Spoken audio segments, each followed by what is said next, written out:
तो जो धन्य गांव कचारगढ़ में जो धन्य गांव है, उस धन्य गांव का जो हीरा सुका पाटाली प्रधान समाज का था, उसी कुपार बाबा का जो गुरु था, संगीतक गुरु, उसे बुलाकर ले गए और उस कचारगढ़ की गुफा के किनारे बैठ करके और वह 36 स्वर की किंगरी बजाने लगता है। कितना स्वर की भैया? 36 स्वर की किंगरी बजा करके उन 33 बच्चों का स्मरण करता है। वही झनकार किंगरी की उस गुफा के अंदर जाती है, तब बच्चों को मालूम पड़ता है कहीं से रास्ता है, कहीं से रास्ता है निकलने के लिए। तो वह मुष्टि का प्रहार करते हैं, उस गुफा के अंदर ही अंदर मुष्टि का प्रहार करते हैं, लेकिन कहीं कोई रास्ता नहीं निकलता, रास्ता नहीं निकलता। तभी वह 33 बच्चे एक साथ जहां उस गुफा का दरवाजा में जो सिल लगा हुआ था, उसको एक साथ धक्का देने का काम करते हैं और वो सिला खुल करके जहां हीरा सुका पाटाली किंगरी बजा रहा था, उसी समय गगनभेदी आवाज आती है और वह सिल खुल करके उस हीरा सुका पाटालीर के ऊपर गिर जाती है। जब गिर जाती है तो वह हीरा सुका पाटालीर खत्म हो जाता है, मर जाता है, कुर्बान हो जाता है। जब ऐसा गगनभेदी आवाज, गड़गड़ाहट की आवाज सुन करके सोचती है काली मैया कि ये मेरे बच्चे अब जिंदा नहीं रहे इस धरती में, अब मेरा जिंदा रहना ठीक नहीं है।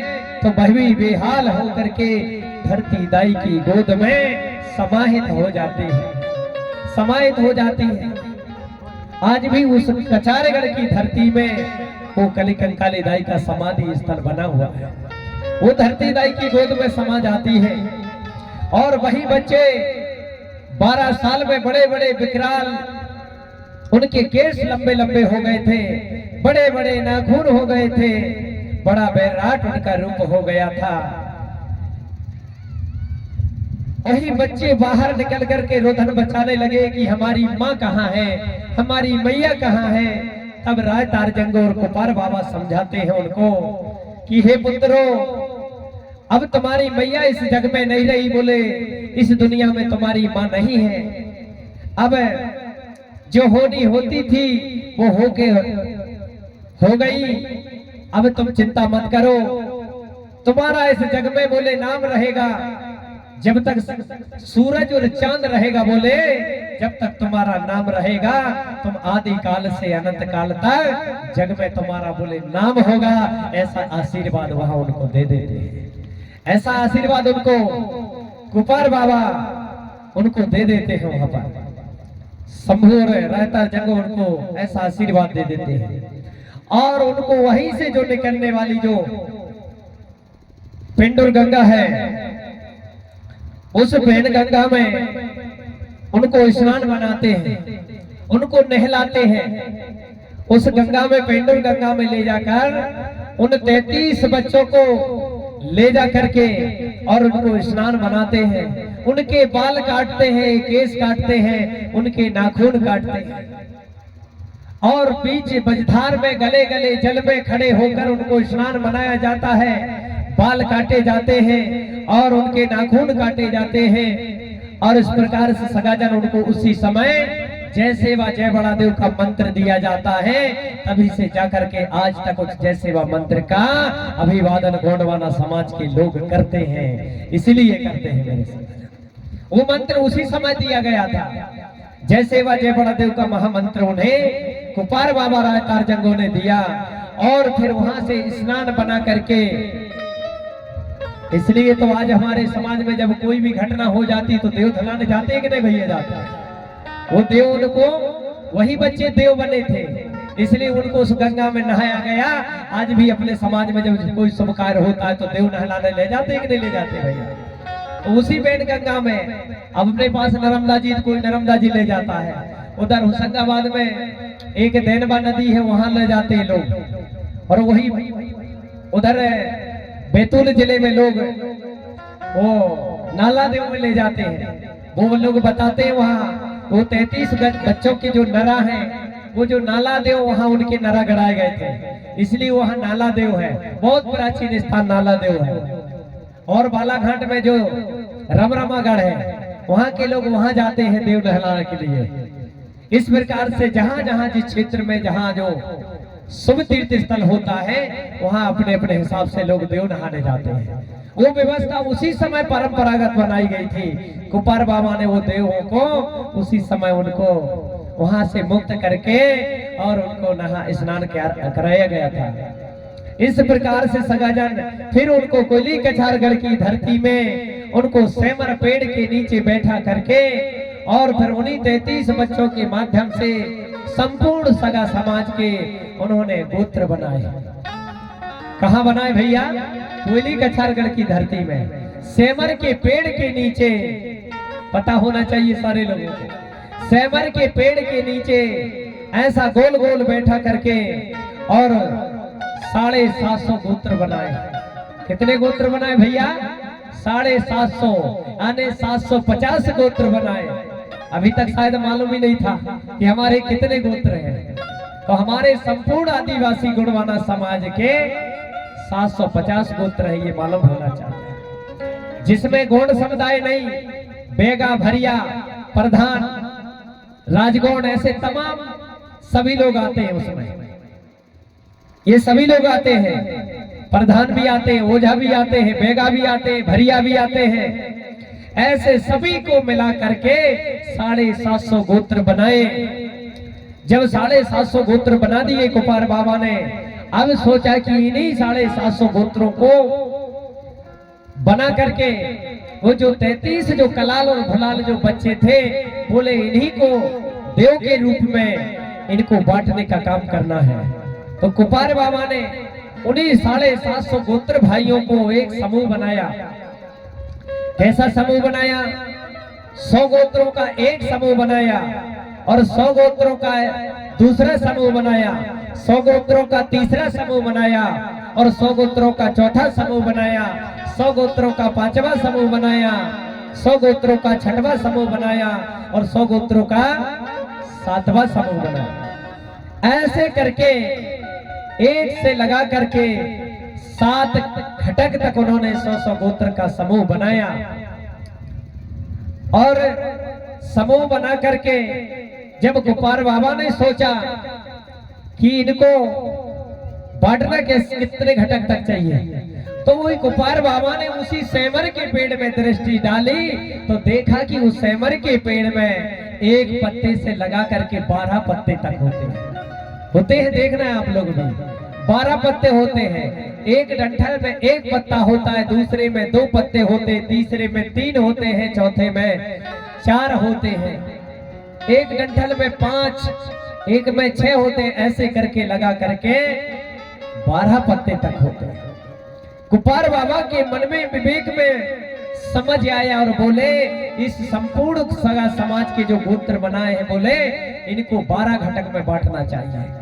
12 घटक में माने 12 खंड में बांटना चाहिए। वही सेमर के पेड़ के पत्ते को देख करके कुपार बाबा ने 12 घटक में उन गोत्रों को बांटने का काम किया।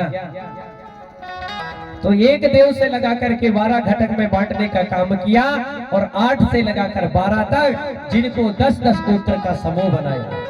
तो 8 से 12 तक 10 का समूह बनाया तो कितने 50 गोत्रों का समूह 5 भागों में बनाया। इस प्रकार से सगाजन कुपार बाबा ने वही 33 बच्चों को 100 गोत्रों के बीच में आने, जिनको उंदी बहन कहते हैं। उंदी माने एक सगा बहन, एक समूह 100 गोत्रों का, जिनमें वही 33 में से एक बच्चे को खड़ा कर दिया और बताया कि ये जो बच्चा देव के रूप में आपके बीच में आता है, इससे आपकी पहचान होगी कि आप एक देव वाले जाने जाओगे या माने जाओगे। ये कुपार बाबा ने उस सेमर पेड़ के नीचे कोयली कछारगढ़ में ये विधान बनाने का काम किया। इसी प्रकार से दूसरे 100 गोत्र के समूह में 2 बच्चों को गुरु कुपार बाबा ने उनको दिया, 2 बच्चों को दिया देव के रूप में। और तीसरे खंड में जो 100 गोत्र थे उनको 3 बच्चे दिए, 3 बच्चे दिए। चौथे खंड में 4 बच्चे दिए, 5वें खंड में 5, 6वें खंड में 6 और 7वें खंड में 7 बच्चे उन्होंने बांट दिए। अब थोड़ा सा दिमाग लगा ना भैया आप लोग।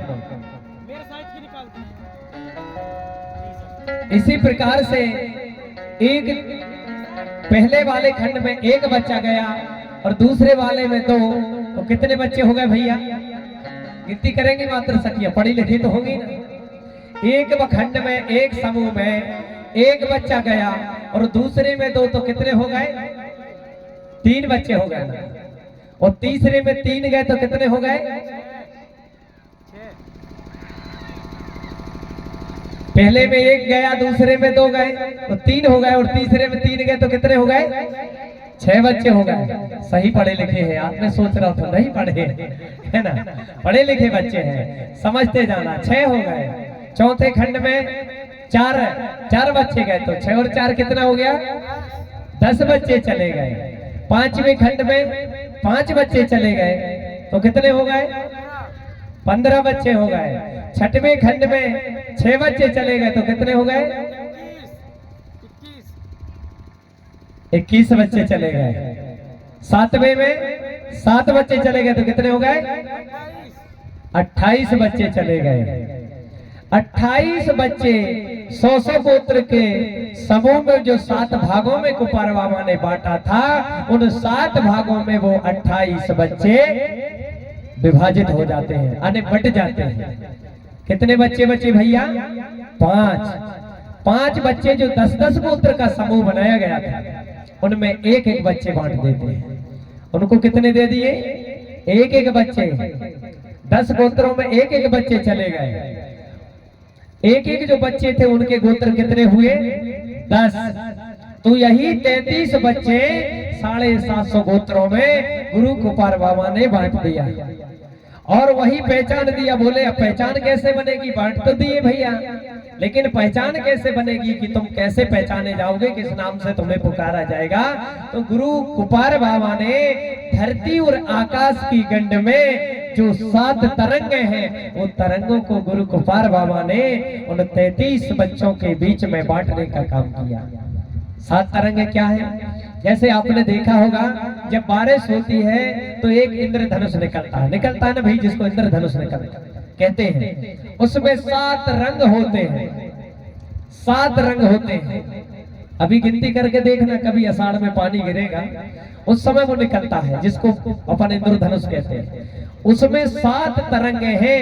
वही 7 तरंगों को गुरु कुपार बाबा ने उन 33 बच्चों के आने 7 सगा भाइयों को विभाजित किया। उनको विभाजित किया जो 7 सगा समुदाय में बटे थे। तो एक देव, जिस 100 गोत्र में एक देव गया था, उनको कौन सा रंग दिया? तरंग दिया आसमानी कलर का। जो आसमान का कलर है, वो कलर का उनको पहचान दिया। पहचान आने एक फेंटा बांधने के लिए दिया। बोले इस रंग का तुम फेंटा पगड़ी बांधोगे तो बोले हम समझ जाएंगे कि तुम एक देव वाले हो, ताली बजाना पड़ेगा। एक देव वाले हो, बोले ये समझ में आ जाएगा। गुरु कुपार बाबा ने उनको आसमानी रंग का कलर दिया। समझ में आ रहा है ना भैया? ये आसमानी रंग का कलर को उसको दिया। जो 100 गोत्र के बीच में एक बच्चा गया था उनके हक में, उनको आसमानी कलर का रंग दिया। और दूसरे खंड में जो 100 गोत्र थे, जिसके अधिकार में 2 बच्चे दिए गए थे, उनको सिंदूरी कलर का रंग दिया। सिंदूरी कलर का रंग दिया। सिंदूरी कलर का उनको रंग फेंटा पगड़ी बांधने को दिया। बोले सिंदूरी कलर का रंग तुम्हारे पास होगा तो हम समझेंगे तुम 2 देव वाले हो। ये पहचान दिया उनके लिए। बोले हम समझ जाएंगे कि आप 2 देव वाले हैं। इसी प्रकार से जो 100 गोत्र थे, उनके बीच में 3 देव गए थे। 3 देव का उनको दिए थे और उनके लिए जामुनी कलर का रंग दिया। जामुनी समझते, बैगनिया कलर। वो बैगनिया रंग का पगड़ी फेंटा दिया। कि आप 3 देव वालों के लिए पहचान होगी। इसी प्रकार से 4 जो 100 सगा गोत्र थे, उनको 4 देव जिनके हक में थे, उनको लाल रंग का फेंटा पगड़ी बांधने को दिया। बोले ये तुम्हारा रंग होगा, ये तुम्हारी पहचान होगी, इस रंग से हम समझेंगे कि आप 4 देव वाले हो, ऐसा पहचान दिया। और जो 5 देव वाले होते, 5वें खंड में जो 100 गोत्र थे, उनके लिए 5 देव दिए और उनके लिए रंग दिया तोता कलर, मिट्ठू रंग। मिट्ठू रंग समझते हो, जो तोता रहता ना, वो वाला रंग उनको 5 देव वालों को दिया। बोले ये कच्चा हरा यानी कम हरा तोता रंग, बोले ये 5 देव वालों के लिए ये पहचान होगी, ये रंग आपके पास होगा तो बोले हम समझ जाएंगे कि आप 5 देव वाले हैं। इस प्रकार से 6 देव वालों को जो 6वें घटक में जो 6 सगा गोत्र थे, जिनके हक में वो 6 बच्चे आए थे, उनके लिए हरा रंग का फेंटा पगड़ी दिया। हरा पक्का हरा रंग का फेंटा पगड़ी दिया और गुरु कुपार ने बताया ये आपकी पहचान होगी, ये फेंटा पगड़ी आपके पास में होगा तो बोले हम समझ जाएंगे कि आप 6 देव वाले हैं।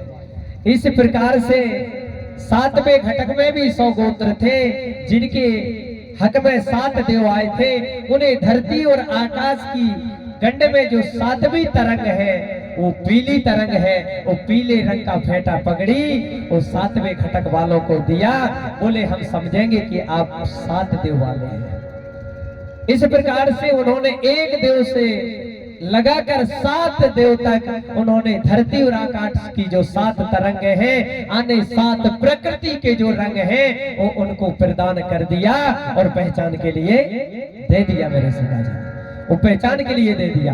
अब जो 5 बचे थे, 5 बच्चे जिनके 10-10 गोत्र थे, उनके लिए सफेद रंग का फेंटा पगड़ दिया। सफेद रंग का फेंटा पगड़ी दिया। बोले आप इस संपूर्ण सगा समाज के, बोले आप भूमिका माने जाओगे, पुजारी माने जाओगे, तो आपके लिए सफेद फेंटा पगड़ी देते हैं। वो 5 जो बच्चे थे जिनको भूमिका का पद दिया गया, वो उनके लिए सफेद रंग का फेंटा दिया गया, सफेद रंग दिया गया।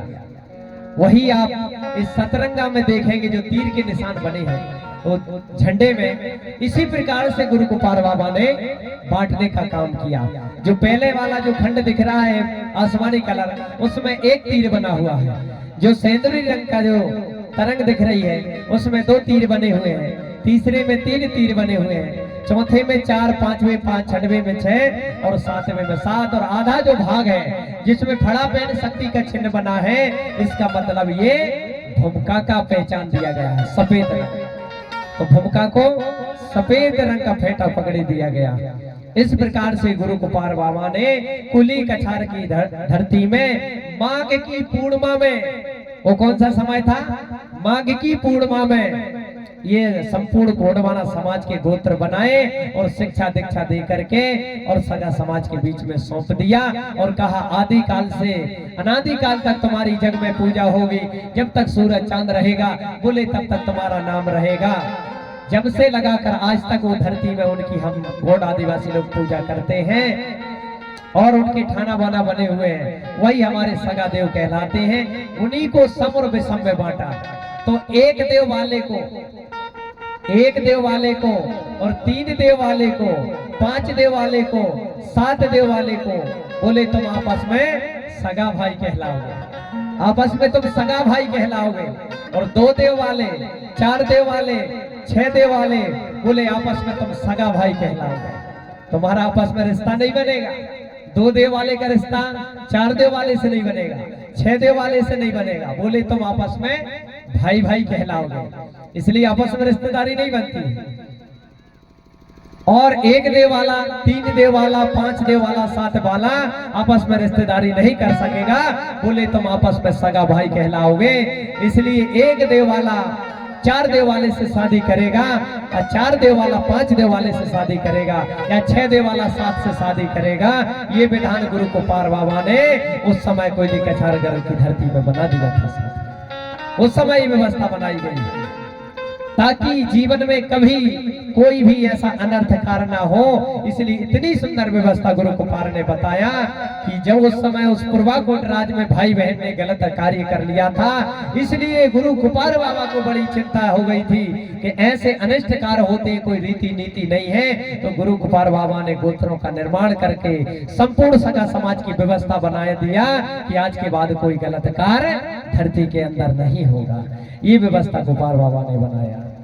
इस प्रकार से सगाजन वो देवों के नाम क्या क्या रखे गए वो हम आपको कल बताएंगे कि वो एक देव वाले देवता का नाम क्या है, दूसरे देवता का नाम क्या है, और 4 देव वाले, 5 देव वाले, 6 देव वाले, 7 देव वालों के नाम। तो कल आप लोग पेन और डायरी लेकर आना और उसमें आप लोग लिखना कि देवों के नाम क्या है और उनको क्या क्या पद दिया गया, क्या क्या उनका टोटम है, सिस्टम है। कल की कड़ी में सब लोग अधिक से अधिक संख्या में पहुंचेंगे और गौड़ी धर्म के देवों के नाम आप लोग सभी लोग जानेंगे और उनके नाम से घर में आप लोग होम से आना धूपा पारा करके उन देवों से आप लोग आशीर्वाद लेंगे। तो लीजिए इसी कड़ी में बाड़ी बाजी फिर से गीत की बेला लेकर आ रहे हैं और सभी लोग आनंद लेंगे। बोलिए भड़ा।